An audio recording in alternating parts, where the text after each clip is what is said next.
작년에 우리나라에서 35만 8천 명이 돌아가셨습니다. 역대 최다입니다. 그런데 지금 5집 중 1집은 빈소를 차리지 않습니다. 이게 말이 됩니까? 저는 19년 동안 장례지도사로 일했습니다. 수천 번의 빈소를 지켰습니다.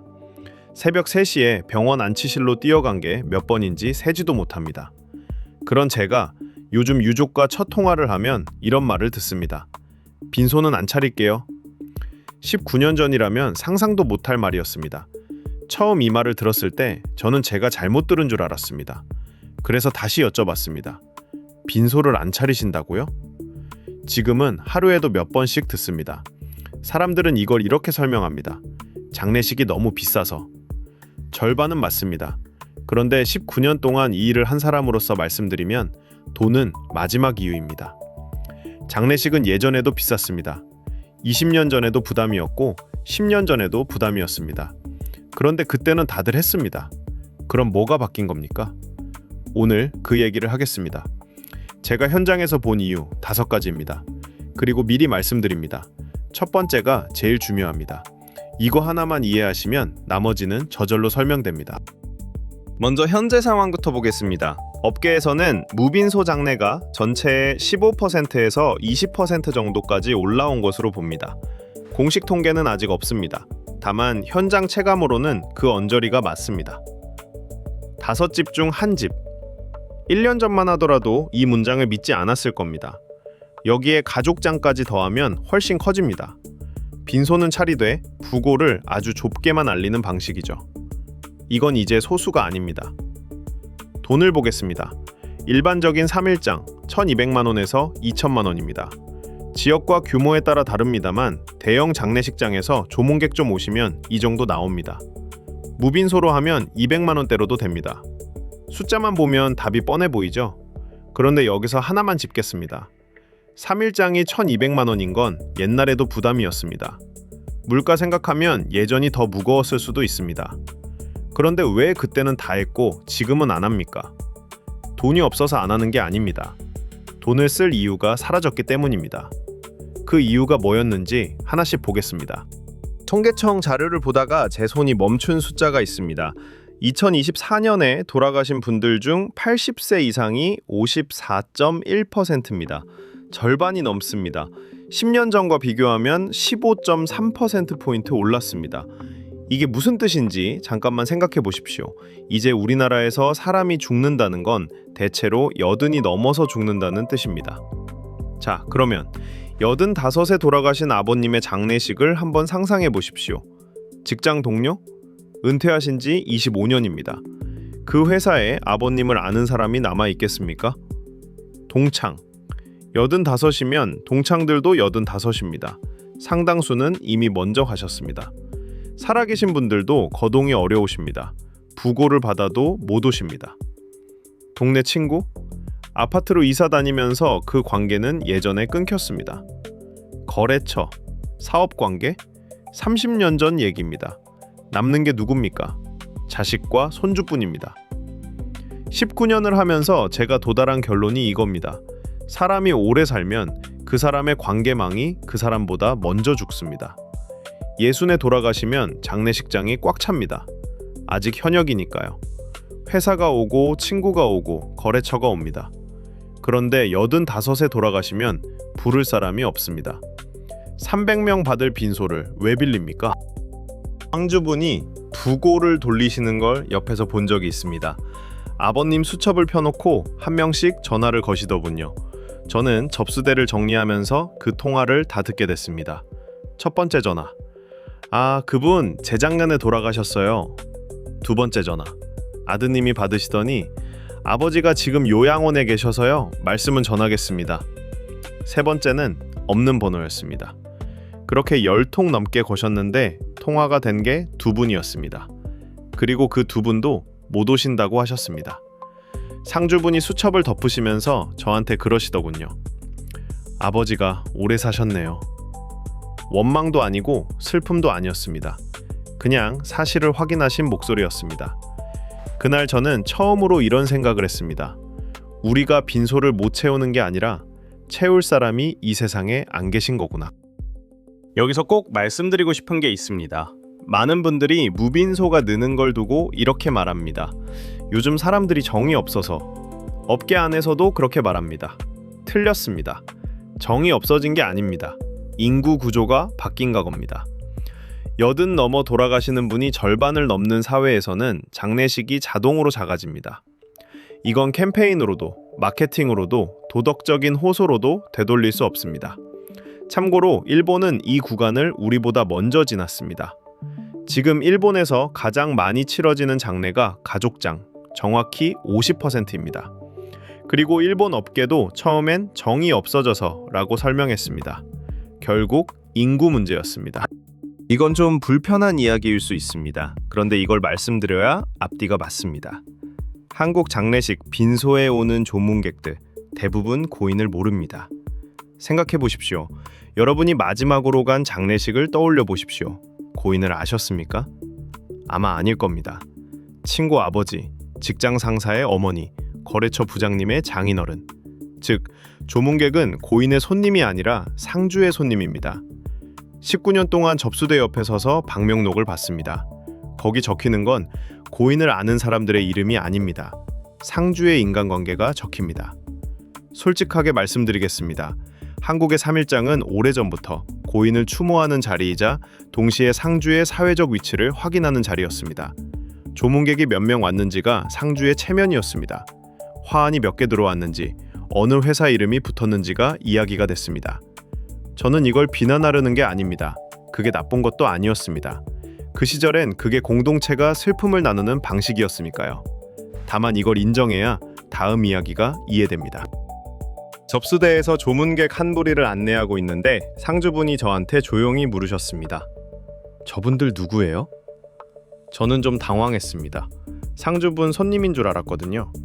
알고 보니 상주분 회사 팀원들이었는데 부서를 옮긴 지 얼마 안 돼서 얼굴을 잘 모르셨던 겁니다. 정리하면 이렇습니다. 고인은 그분들을 모르고 상주도 그분들을 잘 몰랐습니다. 그런데 그분들은 왔고 밥을 드시고 부의금을 내고 가셨습니다. 저는 그날 빈소를 정리하면서 생각했습니다. 이 자리는 대체 누구를 위한 자리인가? 여기가 핵심입니다. 빈소가 상주의 관계로 채워지는 자리였다면 상주의 관계가 바뀌면 빈소도 바뀝니다. 그리고 지난 10년 사이에 정확히 그 일이 벌어졌습니다. 평생 직장이 사라졌습니다. 예전엔 20년 다니는 회사 사람들이 우르르 왔습니다. 지금은 3년 다니고 옮깁니다. 3년 같이 일한 팀장 아버지 장례식에 굳이 갑니까? 회사의 경조사 문화가 약해졌습니다. 부서 전체가 버스 타고 조문 가던 시절이 있었습니다. 지금 그런 걸 강요하면 문제가 됩니다. 재택과 비대면이 늘었습니다. 얼굴 본 적도 없는 동료의 부고에 어떻게 반응해야 하는지 아무도 모릅니다. 그래서 어떻게 됐습니까? 고인의 관계망도 없고 상주의 관계망도 얇아졌습니다. 빈소를 채울 사람이 양쪽에서 다 사라진 겁니다. 이제 돈 얘기를 하겠습니다. 다만 여러분이 예상하시는 방향은 아닐 겁니다. 한국의 3일장이 어떻게 수십 년간 유지될 수 있었는지 아십니까? 비용을 유족이 다 내지 않았기 때문입니다. 부의금이 있었습니다. 그리고 부의금은 선물이 아닙니다. 상호부조입니다. 내가 남의 장례에 낸 돈은 나중에 내 집 장례 때 돌아옵니다. 일종의 개였습니다. 아주 오래되고 아주 정교한 시스템이었습니다. 이 시스템이 있으니까 3일장을 크게 치를 수 있었습니다. 200명 오시면 식대가 400만 원 나가지만 부의금이 그걸 상쇄하고도 남았으니까요. 그런데 계산이 안 맞기 시작했습니다. 을지대 장례지도학과 김시덕 교수가 언론 인터뷰에서 이렇게 말했습니다. 조문객 150명 기준으로 평균 약 1,500만 원이 든다. 과거에는 부조금으로 장례 비용 상당 부분을 충당했지만 최근에는 조문객도 줄어 유족의 비용 부담이 커지고 있다. 현장에서 체감하는 것과 정확히 일치합니다. 간단한 산수입니다. 조문객이 절반으로 줄면 부의금은 절반으로 줍니다. 그런데 빈소 임대료, 안치료, 인건비는 절반으로 안 줄어듭니다. 장례식장 한 곳당 평균 조문객이 10년 전의 절반 이하입니다. 즉 3일장을 크게 치르면 이제 손해가 나는 구조가 된 겁니다. 예전에는 크게 하는 게 합리적이었습니다. 지금은 크게 할수록 유족이 부담을 집니다. 사람들이 갑자기 검소해진 게 아닙니다. 계산이 바뀐 겁니다. 여기에 결정타가 하나 더 있습니다. 조의금, 계좌이체. 요즘 부고 문자에 계좌번호가 같이 옵니다. 아주 자연스러워졌습니다. 그런데 이게 무슨 의미인지 생각해 보신 적 있습니까? 안 가고 돈만 보내도 도리를 다한 것으로 사회가 인정해 준 겁니다. 이게 결정적입니다. 예전에는 조문을 안 가면 예의가 아니었습니다. 몸이 가야 했습니다. 조문은 의무였습니다. 지금은 계좌이체 한 번으로 그 의무가 해결됩니다. 조문이 의무에서 선택으로 바뀐 겁니다. 그러면 어떻게 됩니까? 사람이 안 옵니다. 사람이 안 오면 식사가 안 나가고 화환이 안 팔리고 빈소를 사흘씩 빌릴 이유가 없어집니다. 빈소의 존재 이유가 계좌이체 한 번으로 무너진 겁니다. 마지막으로 하나 더. 부의금이 상호부조 시스템이라고 말씀드렸죠. 그 시스템이 돌아가려면 내가 낸 걸 나중에 돌려받을 내 장래가 있어야 합니다. 그런데 지금 1인 가구가 804만 5천 가구, 전체의 36.1%입니다. 결혼을 안 하거나 자녀가 없거나 혼자 사시는 분들, 이분들 입장에서는 내 장래를 치러줄 사람 자체가 불확실합니다. 돌려받을 게 없는 개에 계속 돈을 낼 이유가 있습니까? 이건 인정이 없어서가 아닙니다. 시스템이 한쪽에서 끊긴 겁니다. 일본에서는 무빈소 장래를 직장이라고 부릅니다. 지금 전체의 9.6%, 평균 비용 42만 8천엔, 일반 장래의 4분의 1입니다.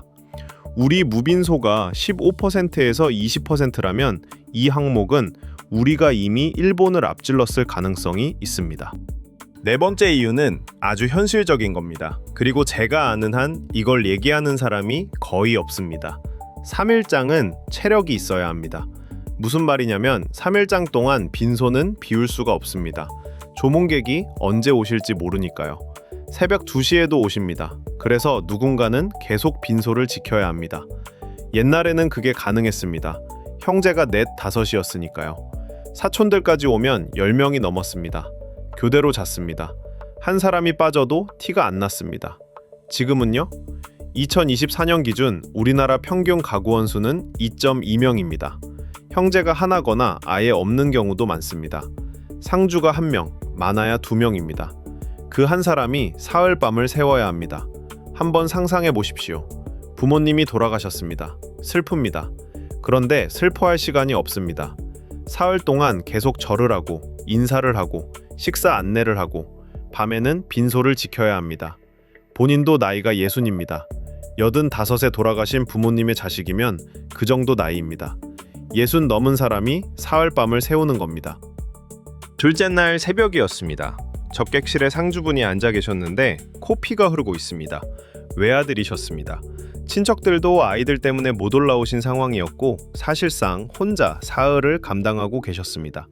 제가 좀 쉬시라고 말씀드렸더니 그분이 그러셨습니다. 그러면 아무도 없잖아요. 그 말이 오래 남았습니다. 그분은 게으르지도 않았고 불효자도 아니었습니다. 그냥 혼자였습니다. 저는 그날 이후로 무빈소를 선택하는 분들을 다르게 보게 됐습니다.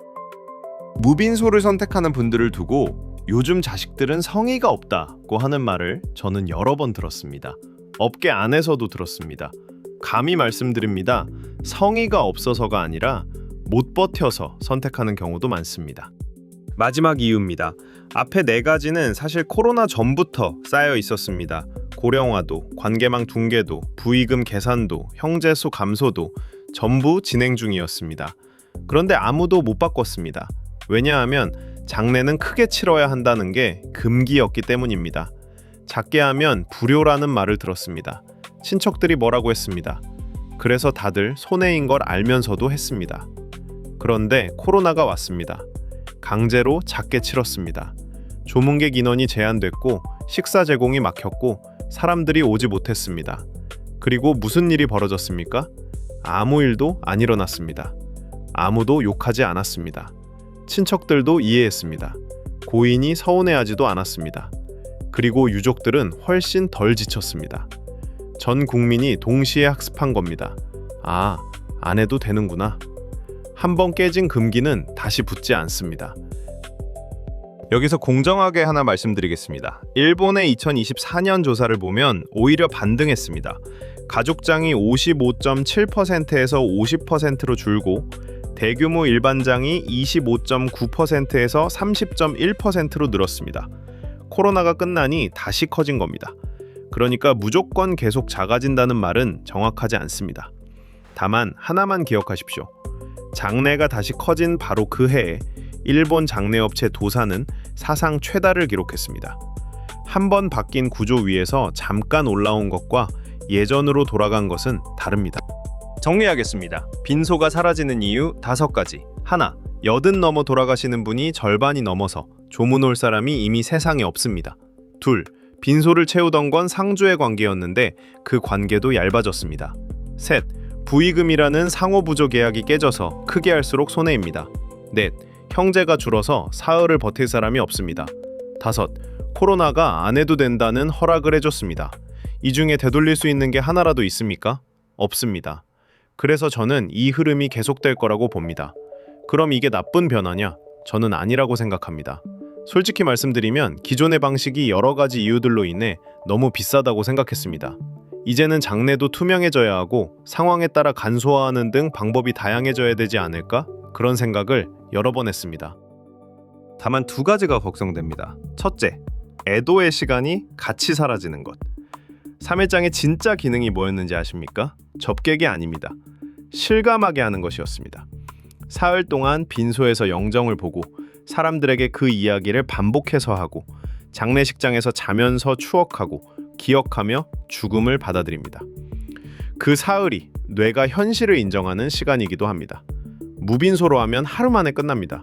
화장하고 모시고 집에 갑니다. 그리고 저는 몇 달 뒤에 무너지는 경우도 봤습니다. 그때는 아무 감정도 안 들었는데 어느 날 갑자기 온다고들 하십니다. 둘째, 나중에 후회하는 경우. 특히 형제 중 한 명이 반대했는데 밀어붙인 경우입니다. 그건 몇 년 갑니다. 그래서 무빈소나 가족장을 하실 거면 3가지만 지키시면 좋겠습니다.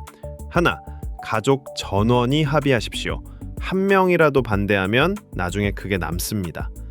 둘, 가능하면 고인의 뜻을 확인하십시오. 살아계실 때 한 번만 여쭤보시면 됩니다. 셋, 애도의 자리를 따로 만드십시오. 이게 제일 중요합니다. 빈소를 생략하시더라도 가족끼리 기도하는 자리든 밥 먹는 자리든 뭐든 고인 이야기를 실컷 하는 시간을 반드시 따로 만드십시오. 빈소를 생략하는 건 괜찮습니다. 애도를 생략하면 안 됩니다. 19년 동안 장례 지도사를 해온 사람이 이런 말을 하는 게 이상하게 들릴지 모르겠습니다만 저는 빈소가 사라지는 게 아니라고 생각합니다. 장매의 방법이 투명하고 다양해지고 있는 거라고 봅니다. 사람이 모여서 슬픔을 나누는 일, 고인 이야기를 하는 일, 남은 사람이 혼자가 아니라는 걸 확인하는 일, 그건 없어지지 않습니다. 다만 그게 반드시 3일장이어야 할 이유가 없어진 것뿐입니다. 저희 업계가 지켜야 할 건 빈소가 아닙니다. 애도입니다. 그걸 착각하면 저희는 아마 사라질 겁니다. 그리고 하나만 더 솔직하게 말씀드리겠습니다. 저도 대구 경북에서 후불제 상조를 운영하고 있는 사람입니다.